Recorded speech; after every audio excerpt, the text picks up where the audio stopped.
అత్యాధునిక labs, international collaborations, advanced placements. మీ dream career ని రీచ్ అవ్వడానికి మీ best choice Godavari global university.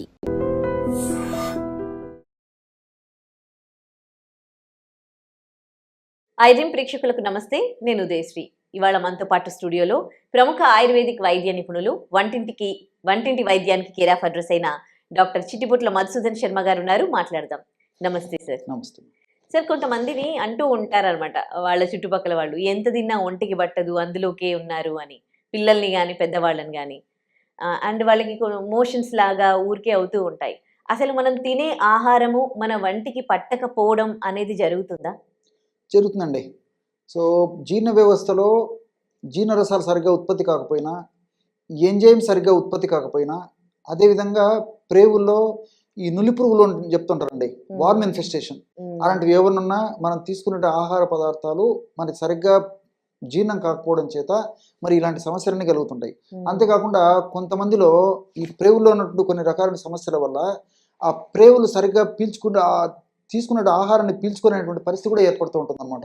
కాబట్టి మ్యూకస్ పొరలో ఏదైనా ప్రాబ్లం ఉన్నా, లేకపోతే ఇంతకుముందు చెప్పినట్టు ఎంజైమ్స్ ఉత్పత్తిలో హెచ్చుతగ్గులున్నా, ఏ కారణం వల్లనే ఈ యొక్క సమస్య కలిగేదానికి అవకాశం ఉంటుందండి. అంటే ఎట్లా తెలుసుకునేది వాళ్ళకి తిన్నది ఒంటికి పట్టట్లేదు అని? అంటే ఎదుగుదల ఉండదు, లేకపోతే ఉన్న వెయిట్ కూడా తగ్గిపోయేటువంటి పరిస్థితి ఏర్పడుతుంది, నీరసము నిస్త్రాణ బలహీనతగా ఉంటుంది, అదేవిధంగా ముఖం పారిపోయి ఉండేటువంటి పరిస్థితి ఏర్పడుతుంది, అదేవిధంగా చర్మం ముడతలుపడి ఉండేటువంటి పరిస్థితి ఏర్పడుతుంది, ఏ పని మీద ఆసక్తి ఏకాగ్రత ఉండకుండా ఉండేటువంటి పరిస్థితి ఉంటుంది. వీటితో పాటు ఎప్పుడు నిద్రపోవాలంటే తలంపు ఉంటుంది అనమాట. కాబట్టి యాక్టివ్నెస్ ఉండదు వాళ్ళకు. కొంచెం టైం దొరికినా, ఎక్కడైనా ప్లేస్ దొరికినా విశ్రాంతి తీసుకొని నిద్రపోవాలనేటువంటి తలంపు ఉంటుంది. ఇలాంటివి జనరల్గా కలుగుతుంటాయి అనమాట. కాబట్టి కొన్ని సపరేట్ వ్యాధుల్లో అయితే ఆ వ్యాధికి సంబంధించిన లక్షణాలు కలుగుతుంటాయి. ఇన్ జనరల్గా అయితే మాత్రం ఈ లక్షణాల ద్వారానే మనం కొంతవరకు గుర్తుపడుతుంది. ఇంకోటి అంటే ఒక ఆకలి కాదు, బలవంతంగా తీసుకున్న జీర్ణం కాదు, దానివల్ల మరి వాంతికి వచ్చినట్టు ఉండడము, కడుపులో వికారంగా ఉండడము, అదేవిధంగా నోట్లో నీళ్లు ఊరుతుండడము, పొట్ట ఉబ్బరంగా ఉండడము, మోషన్స్ అవుతుండడము, మోషన్స్ అయినప్పుడు స్మెల్ వస్తుండడము, అదేవిధంగా ఈ మోషన్లో చీము, బంక, జిగురు, రక్తం పోవడము, ఇలాంటి సమస్యలు ఉంటుండడము, అనేక సార్లు మోషన్ రావడము, కడుపు నొప్పి వచ్చి మోషన్ వచ్చేటువంటి పరిస్థితి ఏర్పడుతుండడము, ఇవన్నీ కూడా జరుగుతుంటాయి. అంతేకాకుండా ఇలాంటివి ఉన్నప్పుడు ఏం జరుగుతుందంటే, సమస్యలు ఉన్నప్పుడు ఆహారం జీర్ణం కాలేదని మనం తెలుసుకున్నప్పుడు ఎలాగంటే, పాన్ మోషన్ పోయిన తర్వాత పాన్లో మోషన్ కూర్చున్నప్పుడు, మోషన్ కూర్చోవడం అయిపోయిన తర్వాత నీళ్ళతో బటన్ ఫ్లష్ అవుట్ చేసేటప్పుడు, బటన్ నొక్కినప్పుడు ఫ్లష్ అవుట్ కావాలి కదా నీరు, సో అంటుకుంటుందండి. ఎక్కువ శాతం మందిలో ఆ పానుకు అంటుకుందంటే తీసుకునే ఆహారము సరిగ్గా వీళ్ళకు జీర్ణం కావడం లేదు, సో జీర్ణ వ్యవస్థలో ఏదో ప్రాబ్లం ఉందని చెప్పేసి కొంతవరకు మనం దాని మీద అంచనా వేయచ్చు అనమాట. కాబట్టి అంటే ఆ బటన్ నొక్కినప్పుడు ఈజీగా ఫ్లష్ అవుట్ అయిపోవాలి అదంతా. ఏంటి మరి వాళ్ళకి రెమెడీస్? సో వీటికి సంబంధించి మరి ఎంజైమ్స్ బాగా ఉత్పత్తి కావాలి, అదేవిధంగా జీర్ణ రసాలు బాగా ఉత్పత్తి కావాలి, ప్రేవులలో మరి చక్కటి ఆరోగ్య పరిస్థితి ఉండాలంటే దీనికి సంబంధించి రోజు నేను చెప్పినట్టు పద్ధతిలో ఔషధాన్ని తయారు చేసుకుని వాడుకోవడం వల్ల మంచి ఫలితం కలుగుతుంది. జీలకర్ర చూర్ణము ఒక 100 గ్రాములు తీసుకోవాలి.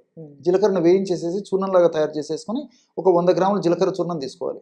అట్లే సోంపు గింజలు కూడా వేయించేసి చూర్ణంలాగా తయారు చేసేసుకొని ఒక 50 గ్రాములు సోంపు గింజల చూర్ణం తీసుకోవాలి. అట్లే మెంతులను వేయించేసి చూర్ణంలాగా తయారు చేసుకొని ఒక 25 గ్రాముల మెంతులు చూర్ణం తీసుకోవాలి. ఈ 3 పదార్థాలు బాగా కలిపేసేసి ఒక గాసీసారి నిల్వ ఉంచుకొని రోజు ఒక్కసారి, ఒకవేళ సమస్య మరీ తీవ్రంగా ఉంటే రోజు 2 సార్లు అయినా వాడుకోవచ్చు అనమాట. ఒక 25 to 30 ml పెరుగు తీసుకొని, పెరుగులో ఈ యొక్క పౌడరు మ్యాక్సిమం 1/2 టీ-స్పూన్ వరకు ఈ పౌడర్ కలిపేసి తీసుకుంటున్నారు.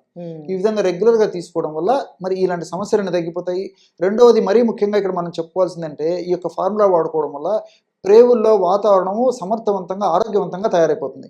ప్రేవుల్లో చెడు బ్యాక్టీరియా ఎక్కువగా ఉండి మంచి బ్యాక్టీరియా తక్కువగా ఉన్నప్పుడు, మంచి గట్ బ్యాక్టీరియా సరిగ్గా లేనప్పుడే ఈ సమస్యలు కూడా కలిగేటువంటి పరిస్థితి ఏర్పడుతుంది. కాబట్టి గట్ బ్యాక్టీరియాని ఆరోగ్యవంతంగా చైతన్యవంతంగా చేసేదానికి ఈ యొక్క ఫార్ములా చాలా సమర్థవంతంగా ఉపయోగపడుతుంది. అంతేకాకుండా ఇప్పుడు ప్రపంచవ్యాప్తంగా కూడా గట్ బ్యాక్టీరియా మీద విపరీతమైన ఫోకస్ పడిందండి, మీరు గమనించి ఉంటారు.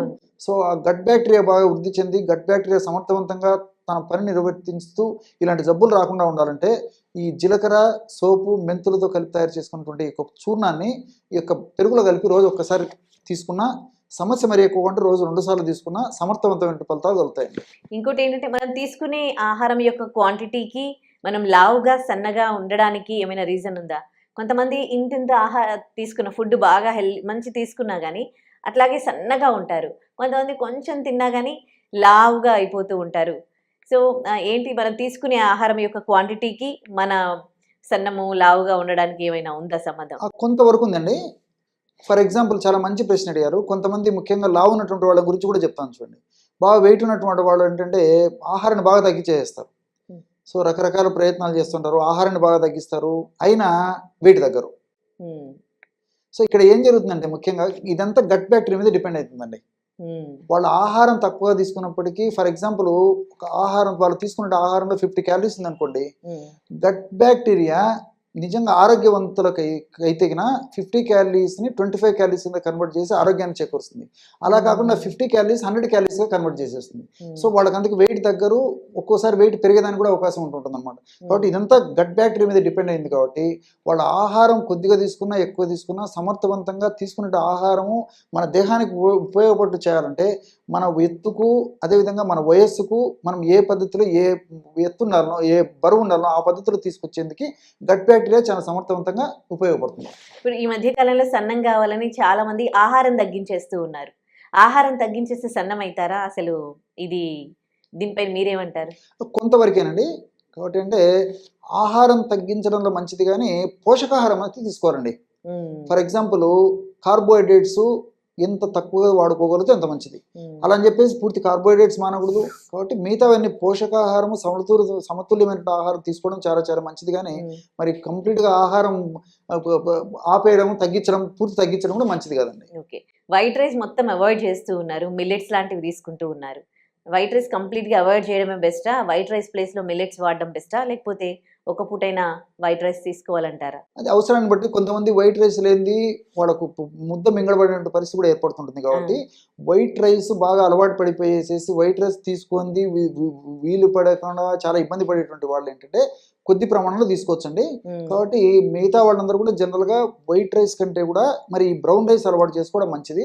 కొంచెం వెయిట్ ఎక్కువ ఉన్నటువంటి వాళ్ళు, తర్వాత ఇంట్లో షుగర్ టెండెన్సీ అంటే పెద్దలకు షుగర్ ఉంటే మరి వీళ్ళకి వచ్చేటువంటి టెండెన్సీ ఉన్నటువంటి పరిస్థితి ఉండి వ్యాయామ రహిత జీవనం గడిపేటువంటి వాళ్ళు, అంటే ఎక్సర్సైజ్ లేకుండా కేవలం కూర్చొని చేసేటువంటి పని ఎక్కువగా చేసేటువంటి వాళ్ళు, ఇలాంటి ఉన్న వాళ్ళు అయితే కొద్ది ప్రమాణం మాత్రమే బ్రౌన్ రైస్ కూడా తీసుకొని మిల్లెట్స్ అలవాటు చేసుకోవడం మంచిదండి.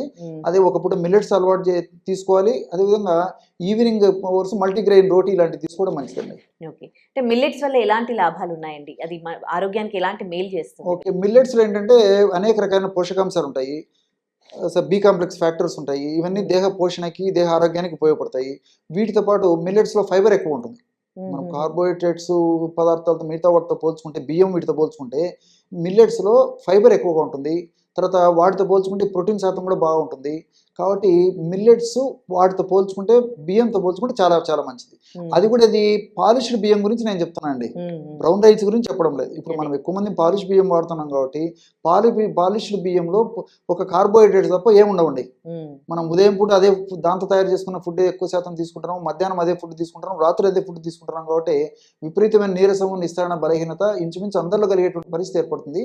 కారణం ఏంటంటే మనం కేవలం ఆ ఫుడ్ తీసుకుంటున్నాం, అందులో ఎలాంటి పోషకాహారం లేకపోవడం చేత అలా జరుగుతుంది. కాబట్టి ఈ మిల్లెట్స్ తీసుకోవడం వల్ల మరి ఈ ఫైబర్ ఇవన్నీ మన దేహానికి అవసరపడతాయి. కాబట్టి ఫైబరు, ప్రోటీను, ఇతర పోషకాంశాలు కూడా వాటితో పోల్చుకుంటే ఇందులో ఎక్కువగా ఉంటాయి. కాబట్టి ఈ మిల్లెట్స్ చాలా చాలా మంచిది.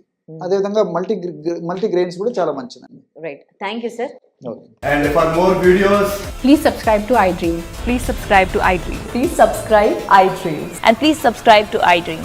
For more videos, subscribe to iDream. please like, share and subscribe to the channel. Congratulations, iDream.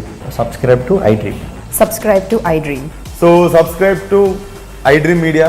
iDream team andarki huge congratulations. Please subscribe iDream Media. Please subscribe to iDream. Subscribe iDream. Please subscribe to iDream. iDream అంటే నా కళల ఛానల్ను subscribe చేసుకున్న నోరు తిరుగుతలేదు, మీరైతే గంట గుర్తు కొట్టండి. For more such videos, please subscribe to iDream. Subscribe to iDream. Please subscribe to iDream. Please subscribe iDream Media. Please do subscribe to iDream. Please subscribe to iDream Media. For best entertainment and information, please subscribe iDream. And don't forget to subscribe to iDream.